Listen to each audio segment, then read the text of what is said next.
look at today is, are universals real? Some people say no, we only have individuals.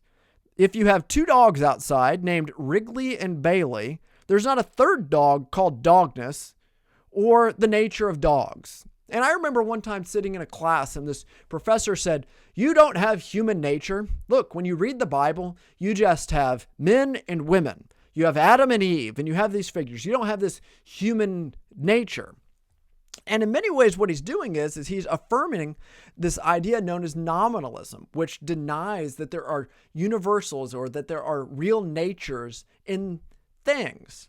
Now, what we have to find here is that universals, essences, or universals, natures are only potential, they'll say, and not actual. So we can do away with them. There's no actual real natures. They're just these potentials that may come into fruition. And they'll give this example of, well, unicorns and horses are both universals, but only one actually exists. A third objection that they bring is that common sense only recognizes individuals. No one ever tries to find dogness or redness. When you go outside and you're looking for your dog that's loose, you never go out and look for the essence of dogness. You're looking for your particular dog.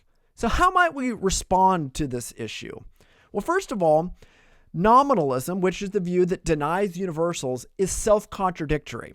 For the position itself is a universal, and it offers universal statements, namely the statement, all universals are unreal, that they apply universally. They use a universal language as a means to communicate there are no universals. So the interesting thing is that in their very act of doing philosophy, they're presupposing metaphysical realism in their denial of universals because they're using universals in the writings of the books and in the philosophy that they're actually trying to deny, namely realism. For example, universals are required for knowledge to have an object. Knowledge is not just about meeting certain conditions. You actually know a thing. But if there are no things to know, no universals to grasp, the intellect is left grasping for an object. Now, intellectual knowledge differs from sensual knowledge. Our senses are always viewing changing particulars, such as redness. The intellect views unchanging universals, such as the idea of a rose. So let me clarify what I mean here. What we find is that when we look at the real world, we find that things are presented to our senses, but yet they go beyond the senses. The mind can grasp real natures. We don't only see dogs and the colors and the shapes and the movements. We actually have this idea of dogness itself. The senses can abstract these forms. They can grasp these forms, but they don't lie directly within the senses themselves. The mind is unique in that it can grasp universals. In fact, the difference of man and the difference it makes is that humanity is able to rationally grasp and abstract these universals. And that's what makes the difference between the brute and the human being. There's a difference of kind, not of degree. Now, a difference of degree would be something like a small circle versus a large circle. And as you make that circle larger, we find that they can only differ by degree. There's no difference of kind between them. In a sense, the circle, the smaller one, could become as large as the bigger one. Now, a difference of kind would be the difference between a circle and a square. You can start adding more lines and sides to the square, and it might approach a circle, but it never actually becomes a circle. Why? There's a difference of kind.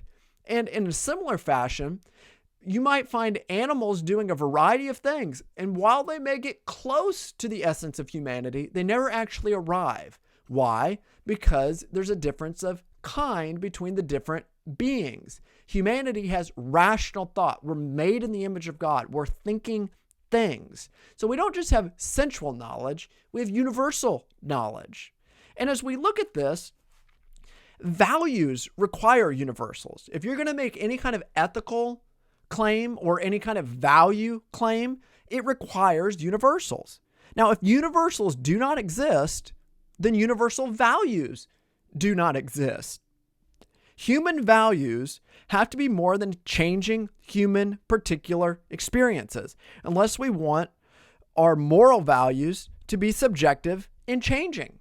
If we live in a world where everything is changing, then there are no ethical absolutes. We're bound to that situation, and there are no binding ethical things that we can bring about in life. But none of us live that way. We live in a world where ethical realities and ethical universals are made apparent, just as we live in a world where rational and logical universals are made apparent. We can't deny them because we live in God's world.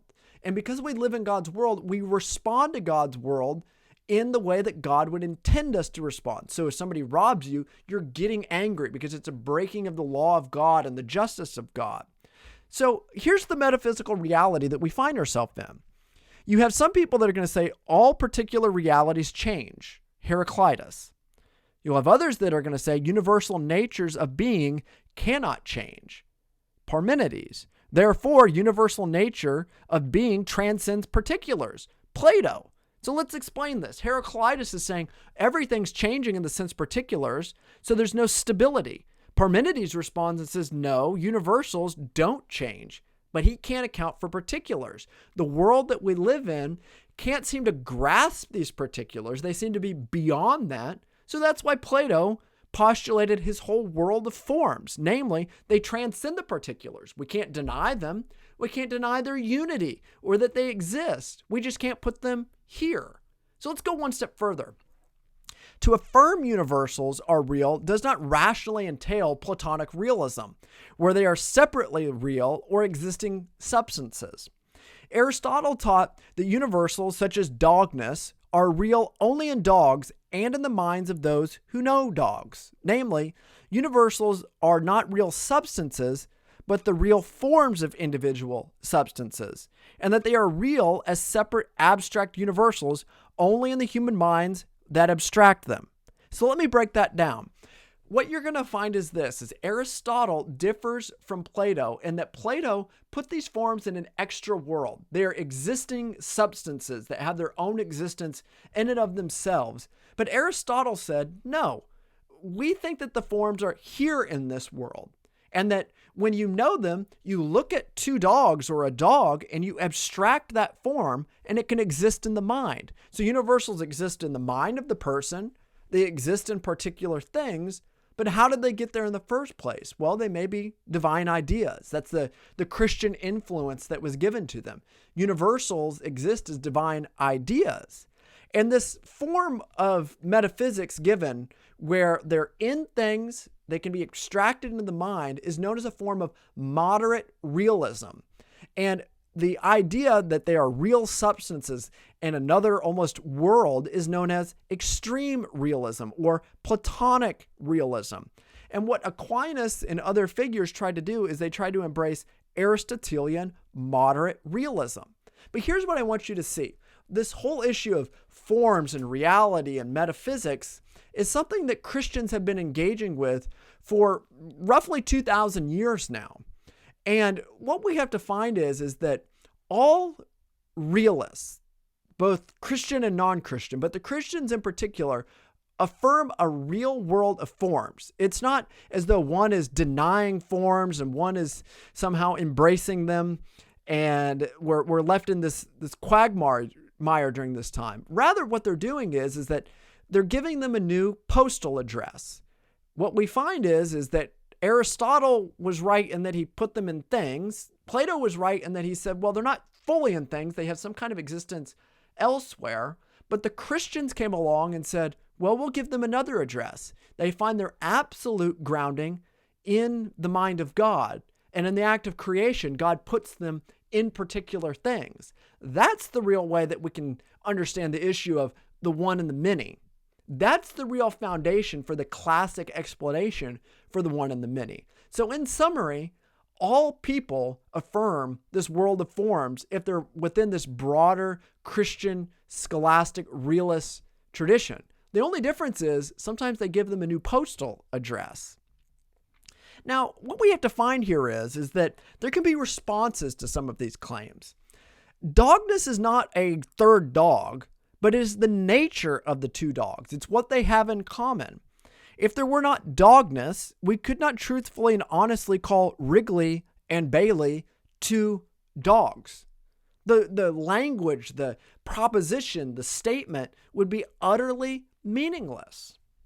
In addition, the nature of a unicorn only has potential existence because unicorns do not actually exist. However, the nature of a horse is actual because horses actually exist.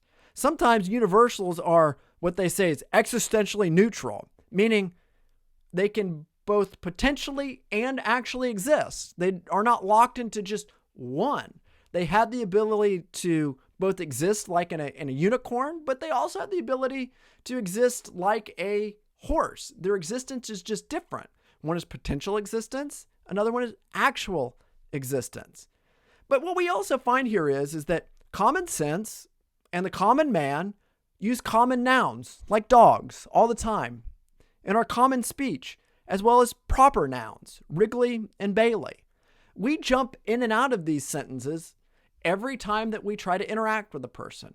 Can you hand me the banana? Can you hand me an apple? Can you fix my car? And each time that we're doing this, we're talking about particular things, but yet we're also talking about common nouns, cars, dogs, apples, fruits, bananas, and so forth. We live in a world where we assume metaphysical realness and the reality of universals.